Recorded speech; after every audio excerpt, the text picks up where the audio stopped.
అతలాకుతమై అనేక మంది వరదల్లో కొట్టుకుపోయి లక్షలాది ఎకరాల పంట పొలాలు నీట మునిగిపోయి వేలాది ఎకరాల పంట పొలాలు కోతకు గురై అల్లాడుతున్నటువంటి తెలంగాణ ప్రజానికానికి భారతీయ జనతా పార్టీ కార్యకర్తలుగా నాయకులుగా అండగా ఉండి వాళ్ళకు సేవలు అందించాలని చెప్పి భారతీయ జనతా పార్టీ పక్షాన కోరుతా ఉన్నాం. ఎంతమంది అయితే చనిపోయినారో చనిపోయినటువంటి వ్యక్తులకి ఒక్కొక్కరికి ప్రభుత్వం వెంటనే 50 లక్షల ఆర్థిక సాయం అందించాలని చెప్పి పార్టీ పరంగా డిమాండ్ చేస్తా ఉన్నాం. ఎన్ని రోడ్లు, ఎన్ని కుంటలు, ఎన్ని చెరువులు కోతకు గురయ్యో వాటన్నిటి కూడా తక్షణమే రెస్టోర్ చేయాలని చెప్పి ప్రభుత్వాన్ని కోరుతా ఉన్నాం.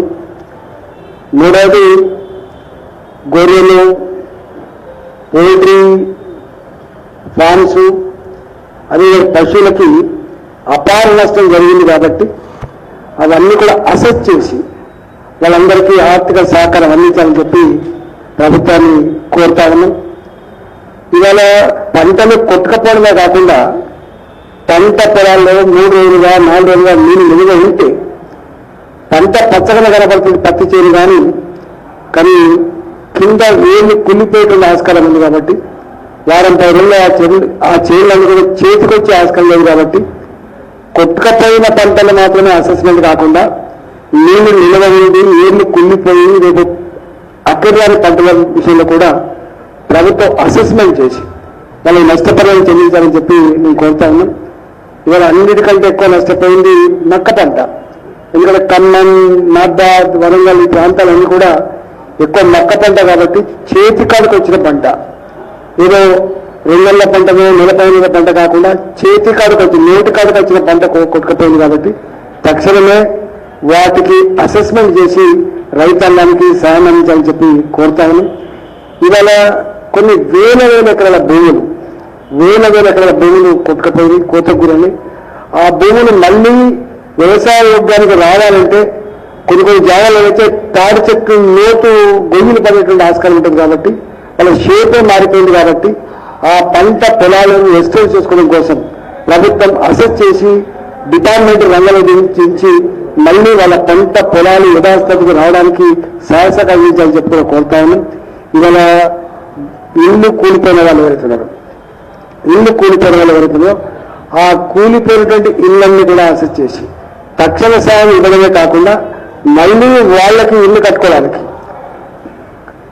కూలిపోయిన ఇల్లు కట్టుకోవడానికి డబుల్ బెడ్రూమ్ శాంక్షన్ చేయించాలని, ఆ ఇళ్లలో కట్టు బట్టలతో బయటకు వచ్చింది కాబట్టి దొంగల బట్టలలో వస్తువు పోతుంది కానీ ఇవాళ ఇది ఏది పనికి రాకుండా మొత్తం టీవీలు కావచ్చు, ఇళ్లలో ఉన్న ఫ్రిడ్జ్లు కావచ్చు, వంట సామాన్లు కావచ్చు కట్టు బట్టలతో బయటకు వచ్చింది. వాళ్ళందరికీ కూడా 10,000 రూపాయలు 20,000 రూపాయల సాయం కాకుండా వాళ్ళకు పెద్ద మొత్తంలో సహకారం అందించి వాళ్ళు దొంగటిల్లకుండా వాళ్ళు రోడ్ల మీద పడకుండా ఆదుకోవాలని చెప్పి నేను కోరుతా ఉన్నా.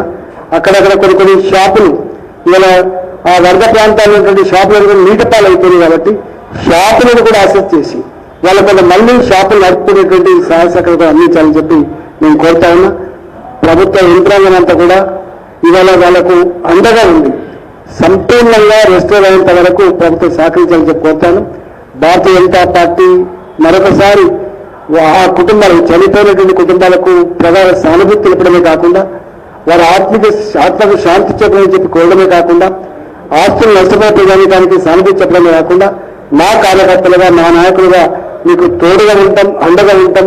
ప్రభుత్వ పరంగా అన్ని రకాల సహకారం అందించి ప్రజల్ని ఆదుకోవాలని చెప్పి ఈ విపత్కరమైన పరిస్థితులలో ఇప్పటికే ప్రధానమంత్రి నరేంద్ర మోడీ గారు కావచ్చు, అమిత్ షా గారు కావచ్చు, ఇద్దరు ముఖ్యమంత్రులు మాట్లాడుతున్నారు కాబట్టి రాజకీయ పరమైనటువంటి పద్ధతిలో కాకుండా కేంద్ర ప్రభుత్వం కూడా తప్పకుండా రాష్ట్రానికి సంబంధించిన రిపోర్ట్స్ పోయిన తర్వాత ఇక్కడ సంబంధించిన నష్టం తీరు అవన్నీ కూడా పరిశీలించి కేంద్ర ప్రభుత్వం కూడా తప్పకుండా ఆదుకుంటుందని చెప్పి విశ్వాసం ప్రకటిస్తుంది.